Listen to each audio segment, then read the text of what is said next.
The top Democratic presidential candidates took the stage for their final debate before the first votes are cast in the Iowa caucuses. And we saw a strong showing by Minnesota Senator Amy Klobuchar. Our chief political reporter, John Croman, is at Drake University in Des Moines, where the debate just wrapped up. John?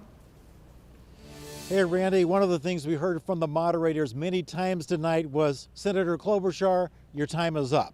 That's because she used every second they gave her and more. Now, one of the better moments of the debate came on the question that came up the last couple of days, which is, can a woman win the White House? So, can a woman beat Donald Trump? Look at the men on this stage. Collectively, they have lost 10 elections.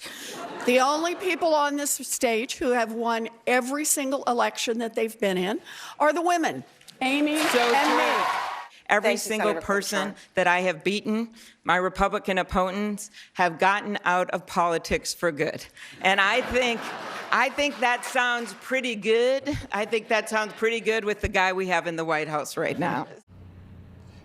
Now, on health care, Klobuchar chided Elizabeth Warren and Bernie Sanders for their Medicare for All plans, calling them too expensive.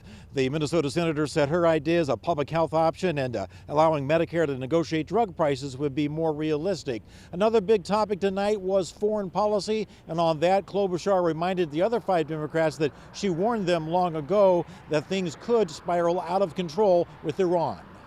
I said China on the economy, but I said Iran because of Donald Trump, because I feared that exactly what happened would happen. Enrichment of uranium, escalation of tensions, leaving frayed relations with our allies. We can bring them back, understanding this is a terrorist regime that we cannot allow to have a nuclear weapon. So that debate wrapped up a few minutes ago. The candidates have left the debate hall and are now making their way across the Drake University campus over to the spin room where hundreds of journalists are waiting to hear what they had to say about all of this. Of course, we'll tell you what Amy Klobuchar has to say, including her plan for bridging the gap with the top 4 pollers here in the state of Iowa. Back to you. All right. Thank you, John.